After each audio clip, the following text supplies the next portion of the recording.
Hello दोस्तों, स्वागत करता हूँ आप सभी का हमारे YouTube channel unique math class पे। तो आज के इस वीडियो में हम करने वाले हैं अर्थशास्त्र का चैप्टर 2। क्लास कौन सा है? 9वां क्लास का है अर्थशास्त्र चैप्टर 2 का हम लोग अति लघुत्तरीय प्रश्न करने वाले हैं इस वीडियो में। आप लोग थंबनेल देख चुके होंगे कि कौन सा चैप्टर का करने वाले हैं, तो मानव संसाधन का, ठीक ना। तो चलिए वीडियो को जल्दी से जल्दी स्टार्ट करते हैं। लेकिन स्टार्ट करने से पहले अगर आप चैनल पे नए होंगे तो चैनल को जरूर से जरूर सब्सक्राइब कर लीजिएगा और वीडियो को लाइक कर लीजिएगा, ठीक है। तो चलिए वीडियो स्टार्ट करते हैं। तो पहला क्वेश्चन है, संसाधन के रूप में जनसंख्या से आप क्या समझते हैं? तो संसाधन जो है ना, यानी कि जो जनसंख्या है, ये एक प्रकार का क्या है? मानव संसाधन है। जनसंख्या भी एक प्रकार का क्या है? संसाधन है। कैसा संसाधन है? तो मानव संसाधन है। देखिए इसका उत्तर हो जाएगा यहाँ पे कि संसाधन के रूप में जनसंख्या का अभिप्राय वर्तमान उत्पादन कौशल एवं क्षमताओं के संदर्भ में किसी देश में कार्यरत लोगों के वर्णन करने की एक विधि है, ठीक ना। कितना लोग मतलब है, ये सभी जो कार्य कर रहे हैं उनके वर्णन करने की एक क्या है? विधि है। अतः जनसंख्या मानव संसाधन भी कहा जाता है। देखिए अभी आपको बताया ना कि जनसंख्या एक क्या है? मानव संसाधन है। पहला हो गया। चलिए दूसरा नंबर क्वेश्चन देखते हैं। पूरे डिटेल में बताएंगे, सभी क्वेश्चन का डिटेल करेंगे, ठीक ना। चलिए दूसरा नंबर क्वेश्चन देखिए, जनसंख्या में तीव्र वृद्धि होने पर कौन सी समस्याएं उत्पन्न होती हैं? तो आप लोग समझ सकते हैं, जैसे आप लोग बिहार से ही होंगे क्योंकि ये बुक जो है भारती भुवन, ये मतलब ये बिहार का ही है, बीएसई भी पटना का है, तो आप लोग बिहार से ही होंगे। तो देखिए इसका आप लोग देखे होंगे बिहार में कि बहुत सारी जनसंख्या क्या है? बहुत सारी जनसंख्या। तो बहुत सारी जनसंख्या है तो क्या होता है? अरे आर्थिक स्थिति सबका खराब ना है, जैसे मेरा भी, उसमें हम भी एक हैं, क्योंकि खराब है तभी तो हम ये कर रहे हैं ना। नहीं अगर खराब रहता तो फिर हम भी ऐसे नहीं करते हैं।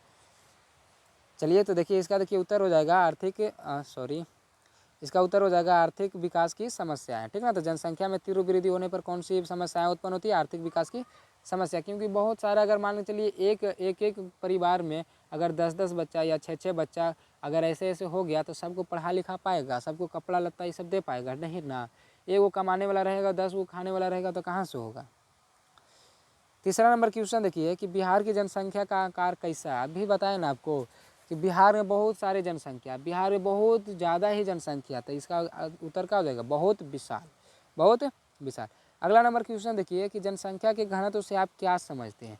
तो जनसंख्या के घनत्व देखिए क्या होता है ना कि 1 किलोमीटर में जितना लोग रहते हैं ना, उसी को क्या कहते हैं हम लोग? जनसंख्या के घनत्व। देखिए यहाँ पे उत्तर इसका देखिए हो जाएगा, जनसंख्या के घनत्व का अभिप्राय मानव भूमि अनुपात से, मानव भूमि अनुपात से। मानव भूमि, भूमि मतलब क्या? जमीन। यानी 1 किलोमीटर में, 1 किलोमीटर जमीन में जितना भूमि मतलब आदमी रहते हैं उसी को क्या कहते हैं हम लोग? जनसंख्या का घनत्व। जैसे यहाँ पे है, अर्थात प्रति किलोमीटर, प्रति मतलब 1 किलोमीटर निवास करने वाले व्यक्तियों की औसत संख्या। समझ गए? यानी 1 किलोमीटर में जितना व्यक्ति रहेगा उसी को क्या कहते हैं हम लोग? जनसंख्या का घनत्व कहते हैं। तो हमारे बिहार में 1 किलोमीटर में कितने लोग रहते हैं? तो 800 लोग रहते हैं, 800 लोग रहते हैं, याद रखिएगा। पांचवा नंबर क्वेश्चन है कि स्त्री पुरुष अनुपात का क्या अभिप्राय है? तो स्त्री पुरुष अनुपात का अभिप्राय लिंगानुपात है। क्या है? लिंगानुपात। लिंगानुपात क्या होता है? तो कितने यानी 1000 पुरुषों पे जो महिलाएं होते हैं ना, उसी को क्या कहते हैं हम लोग? लिंगानुपात कहते हैं। हमारे बिहार में 1000 पुरुषों पे, 1000 पुरुषों पे कितने महिलाएं हैं? 918 महिलाएं हैं। कितना है? 918 महिलाएं। यानी अगर 1000 पुरुष है तो उसके लिए कितनी महिलाएं हैं? तो 918। 82 को जो बचा है, ठीक ना, 82 को जो बचा है उसमें से कोई बाबा बन जाता है, तो कोई साधु बन जाता है, तो कोई ब्राह्मण बन जाता है, ऐसे करके बन जाता है, ठीक ना। और इसमें से देखते हैं होंगे कि आप लोग कोई कोई दो को उठा लेता है, नहीं कोई कोई दो शादी कर लेता था, और इसमें से जो 82 को बचा उसमें से और बढ़ जाता है, 100-200 हो जाता है। चलिए तो समझ गए लिंगानुपात। यहाँ पे देखिए लिखा हुआ भी है कि लिंगानुपात से अर्थात प्रति 1000 पुरुषों पर महिलाओं की संख्या, लिंगानुपात। चलिए अगला नंबर क्वेश्चन देखते हैं कि स्त्री पुरुष अनुपात की गणना किस प्रकार की जाती है? तो देखिए अभी बताया ना कि 1000 पुरुषों पर जो महिलाएं होती है ना, उसी को कहते हैं, यानी 1000 पुरुषों के आधार पर। अगला नंबर क्वेश्चन देखिए सातवां है कि साक्षरता से आप क्या समझते हैं? साक्षरता का मतलब होता है पढ़ा लिखा, ठीक है। साक्षरता का मतलब होता है पढ़ा लिखा, यानी साक्षर व्यक्ति। तो इसका देखिए उत्तर हो जाएगा, साक्षरता का अर्थ है साक्षर होना, अर्थात पढ़ने और लिखने की क्षमता से संपन्न, पढ़ने और लिखने की क्षमता से संपन्न। आठवां नंबर क्वेश्चन देखते हैं, जीवन प्रत्याशा का अर्थ स्पष्ट करें। तो इसका उत्तर देखिए हो जाएगा, जीवन प्रत्याशा का अर्थ यह है कि किसी व्यक्ति के जीवित रहने की संभावित आयु से है। यानी कि जीवन प्रत्याशा क्या कहते हैं, यानी कि जो व्यक्ति कितना वर्ष जिंदा रहेगा, ठीक है ना, कितना आयु तक वो जिंदा रहेगा, उसी को क्या कहते हैं हम लोग, जीवन प्रत्याशा। उसी को हम लोग क्या कहते हैं, जीवन प्रत्याशा। ठीक है, चलिए अब 9वां नंबर क्वेश्चन देखते हैं। 9वां नंबर क्वेश्चन है कि जन्म दर तथा मृत्यु दर के अध्ययन का क्या महत्व है। तो जन्म दर तथा मृत्यु दर के अध्ययन से जनसंख्या के आकार का निर्धारण होता है, जनसंख्या के आकार का निर्धारण होता है तथा जनसंख्या में वृद्धि दर को निर्धारित करने का महत्व है। मतलब देखिए, जनसंख्या जब काउंट होता है तो उसमें अगर कोई डेथ कर गया यानी मृत्यु किसी का हो गया तो उसका जनसंख्या में से घट जाता है, और जो जन्म ले रहा है वो बढ़ते जाता है, जो जन्म ले रहा है वो क्या होता है, बढ़ते जा रहा है। तो यानी जन्म दर और मृत्यु दर के अध्ययन का क्या महत्व है, समझ गए, यानी जनसंख्या निर्धारण करता है, क्या करता है, जनसंख्या। 10वां देखिए कि कार्यशील जनसंख्या से आप क्या समझते हैं। तो देखिए कार्यशील क्या होता है, कार्यशील जनसंख्या किसको कहते हैं, जो कार्य कर रहा हो। जैसे एक सेठ रहता है और एक सेठ है तो उसके अंडर में कितने लोग काम करते हैं, यानी जो लोग काम कर रहे हैं ना किसी के अंडर में, वही कहलाते हैं कार्यशील जनसंख्या। क्या कहलाते हैं, कार्यशील जनसंख्या। जैसे देखिए उत्तर हो जाएगा वैसे जनसंख्या जो विभिन्न प्रकार के व्यवस्थाओं में लगी है, विभिन्न प्रकार की व्यवस्थाओं में लगी है तथा जिनके अंतर्गत लोग वास्तव में काम कर रहे हैं, वास्तव में काम कर रहे हैं, कार्यशील जनसंख्या कहलाते हैं। यानी जो लोग कार्य कर रहे हैं किसी के अंडर में, वो क्या कहलाते हैं, कार्यशील जनसंख्या। अब देखिए अगला नंबर क्वेश्चन है कि बिहार की ग्रामीण एवं नागरीय जनसंख्या का अनुपात क्या है। तो ये हो जाएगा 11.30%, 11.30%। अब 12वां नंबर क्वेश्चन देखिए कि मानव पूंजी निर्माण से आप क्या समझते हैं। तो मानव पूंजी निर्माण से हम समझते हैं, देखिए मानव जो पूंजी कैसे निर्माण कर सकता है, यानी कैसे बड़ा कर सकता है अपने पूंजी को। तो कैसे कर सकता है, पहला कि शिक्षा रहेगा तब, अरे शिक्षित रहेगा तब है ना, कैसे कर पाएगा, उसको समझ रहेगा। दूसरा कि मतलब स्वस्थ रहे तभी ना। अगर मान चलिए वो पैसा कमा रहा है बहुते और सब डॉक्टर के दे रहा है तो फिर वो पूंजी वो अपना निर्माण कर पाएगा, वो पैसा अपना बना पाएगा नहीं ना। तीसरा है कि संसाधन का विकास, संसाधन का विकास, यानी अलग अलग फैक्ट्री ये सभी बनाए, अलग अलग तरीके से काम करवाए, यानी संसाधन का निर्माण करे, तब ना उसका पूंजी का विकास होगा। तो समझ गए ना, मानव पूंजी निर्माण से आप क्या समझते हैं, यानी कैसे निर्माण होता है जो। ठीक है, चलिए 13 नंबर क्वेश्चन देखते हैं कि मानव पूंजी निर्माण के 2 प्रमुख घटकों का उल्लेख करें। तो मानव जो है अपना पूंजी कैसे बना सकता है, तो 2 तरीका ज़्यादा है, ठीक है ना। पहला है तो शिक्षा, पहला क्या है, शिक्षा। अभी बताए ना कि शिक्षा रहेगा तभी ना दिमाग लगाएगा कि हाँ कैसे हमको कहाँ पे कितना खर्च करना चाहिए, कैसे कमाए नहीं कमाए, ये सभी सोच कब उत्पन्न होता है, जब हम शिक्षित रहेंगे तब। और शिक्षित नहीं है तो फिर जहाँ मन हुआ, मन की आज ये खाने का तो तुरंत खा गए, ठीक ना। ये नहीं सोचेंगे कि कल के लिए भी बचाएं, ये नहीं सोचेंगे। बस ये कौन सोचता है कि हाँ मन की आज ये तो ये खत्म, ये करता है शिक्षित लोग, इसलिए शिक्षित होना जरूरी है। और दूसरा है कि स्वास्थ्य, दूसरा है स्वास्थ्य। अभी बताएं स्वास्थ्य ठीक रहेगा तभी हम पूंजी निर्माण कर सकते हैं, नहीं तो नहीं कर सकते। चलिए 14 नंबर क्वेश्चन है, बिहार में साक्षरता की क्या स्थिति है। तो बिहार में साक्षरता की स्थिति असंतोषजनक, असंतोषजनक यानी कि हम कुछ कह नहीं सकते, इतना मतलब साक्षरता की स्थिति इतना खराब स्थिति है, ठीक ना। यानी यहाँ पे लिख सकते हैं कि खराब है, लेकिन खराब शब्द थोड़ा ज़्यादा खराब लग रहा है ना, इसलिए असंतोषजनक। चलिए 15 नंबर क्वेश्चन देखते हैं कि प्रारंभिक शिक्षा से आप क्या समझते हैं। तो प्रारंभिक शिक्षा देखिए क्या होता है कि मतलब 6 से 14 साल के बीच जो शिक्षा दी जाती है ना, उसी को क्या बोलते हैं हम, प्रारंभिक शिक्षा बोलते हैं। यानी 6 से 14 साल के जो बीच जो शिक्षा दी जाती है उसे क्या बोलते हैं हम लोग, प्रारंभिक शिक्षा। तो देखिए इसका उत्तर हो जाएगा कि बच्चों को प्रारंभ में दी जाने वाली शिक्षा को प्रारंभिक शिक्षा कहते हैं, जो वर्ष 6 से 14 के बीच दी जाती है। ठीक है, ये हो गया 15 नंबर क्वेश्चन का उत्तर। अभी तक अगर आप लोग चैनल को सब्सक्राइब नहीं किए हैं तो ज़रूर से ज़रूर कर लीजिए, तो आप लोग सपोर्ट बनाए रखें ताकि हम भी जीवन में कुछ कर सकें। ठीक है, आप लोग चाहिएगा तो हम कुछ भी कर लेंगे, ठीक ना। 16 नंबर क्वेश्चन देखिए कि स्वास्थ्य सेवाओं का क्या महत्व है। तो इसका उत्तर हो जाएगा स्वास्थ्य सेवाओं का महत्व उस देश में रह रहे नागरिकों के स्वास्थ्य जीवन से है, क्योंकि नागरिकों का स्वास्थ्य किसी भी देश या राज्य की आर्थिक एवं सामाजिक विकास का एक अभिन्न अंग है। अगर मान के चलिए स्वस्थ हम रहेंगे तबे ना देश का विकास होगा, राज्य का विकास होगा। जैसे कोरोना आके देखिए हम लोग को गड़बड़ा दिया, हम लोग का भी आर्थिक स्थिति खराब, सरकार का भी बहुत पैसा खर्चा हुआ ना, यानी कि क्या हुआ, आर्थिक स्थिति खराब हुआ। यानी कि स्वास्थ्य क्या है, स्वास्थ्य क्या है, सामाजिक विकास का एक क्या है, अभिन्न अंग है, अभिन्न अंग है।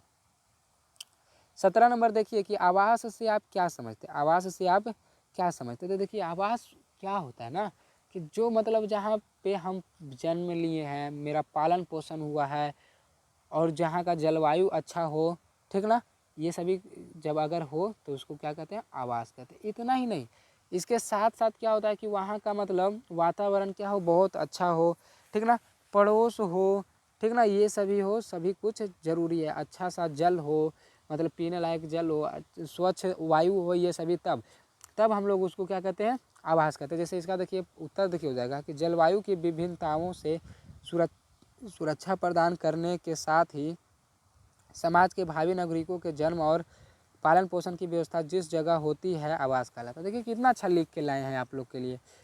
इतना ही नहीं, स्वच्छ वायु, सुरक्षित पेयजल तथा एक अच्छा पड़ोस और वातावरण सहित सुसज्जित स्थल आवास का रूप धारण करते हैं, ठीक ना, समझ में आ गया। चलिए अगले नंबर क्वेश्चन पे। अगला नंबर क्वेश्चन 18 नंबर क्वेश्चन देखिए है कि बिहार के सबसे अधिक और सबसे कम जनसंख्या वाले 5 जिलों के नाम लिखे। तो अधिक जनसंख्या वाला हो जाएगा पटना, पूर्वी चंपारण, मुजफ्फरपुर, मधुबनी, गया। गया से अभी हम बिलोंग करते हैं, गया में ही मेरा जन्म हुआ है। गहलोर घाट आप लोग नाम सुने होंगे, दशरथ मांझी बस बगल के पड़ोसी हैं उनके, दशरथ मांझी के हम। चलिए अब अगला नंबर क्वेश्चन मतलब इसी में है कम जनसंख्या वाले जिले। तो ये हो जाएगा जहानाबाद, लखीसराय, अरवल, शिवहर, शेखपुरा, ये हो जाएगा इसका उत्तर। अब चलिए 19 नंबर देखिए, 19 नंबर में फुल फॉर्म हमसे पूछा जा रहा है, यानी है कि उस निम्नलिखित संक्षिप्त शब्दों का पूर्ण रूप लिखे। तो NCERT ये सभी का पूछा जा रहा है, तो ठीक ना। तो इसका एक एक करके देखते हैं और इसका मतलब भी लेके आए कि इसका मतलब क्या होता है, यानी इसका अर्थ क्या होता है, सब कुछ लेके आए आप लोग के लिए। बस आप लोग सपोर्ट बनाए रखें ताकि और अच्छे से हम करा सकें, ठीक ना। थोड़ा सा मेरा स्थिति जो है थोड़ा सा दयनीय है, ठीक ना। आप लोग चाहिएगा ना तो तुरंत से तुरंत मेरा स्थिति जो है बहुत अच्छा कर सकते हैं। चलिए पहला नंबर क्वेश्चन NCERT। तो NCERT का फुल फॉर्म हो जाएगा national council of educational research and training, ठीक ना। इसका अर्थ हो जाएगा कि राष्ट्रीय परिषद शैक्षिक अनुसंधान और प्रशिक्षण। आप लोग कॉपी में जब नोट करिएगा तो इसको भी नोट कर लीजिएगा इसका मतलब। दूसरा देखिए है UGC, तो इसका हो जाएगा यूनिवर्सिटी ग्रांट्स कमीशन। इसका देखिए अर्थ हो जाएगा विश्वविद्यालय अनुदान आयोग, विश्वविद्यालय अनुदान आयोग। तीसरा है कि ICAR, इसका हो जाएगा Indian council of agriculture research, इसका हो जाएगा भारतीय कृषि परिषद शोध करना, ठीक है। चौथा देखिए है ICMR, Indian council of medical research, इसका हो जाएगा भारतीय चिकित्सा अनुसंधान परिषद। पाँचवा देखिए हो जाएगा कि SCERT, state council of educational research and training, ठीक ना। तो इसका हो जाएगा कि राज्य परिषद शैक्षिक अनुसंधान और प्रशिक्षण। चलिए देखिए अब 20वां नंबर क्वेश्चन देखते हैं, लास्ट नंबर क्वेश्चन है ये।